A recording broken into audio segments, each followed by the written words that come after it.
আসসালামু আলাইকুম, কেমন আছেন? আজকে তৈরি করছি হোয়াইট কাপসা রাইস। এর সাথে আছে রোজমেরি চিকেন।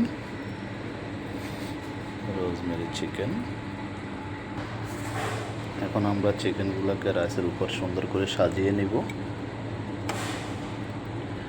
কারণ গেস্টরা প্রথম খানা খায় চোখ দিয়ে,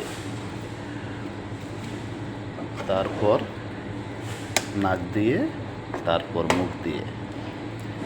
এটা হচ্ছে সিস্টেম। এখন সুন্দর করে সাজিয়ে নেব। এখন রাইসের উপরে চিকেনগুলো সাজিয়ে নিলাম। এখন একটু ফ্রাইড অনিয়ন অ্যাড করবো এটার সাথে।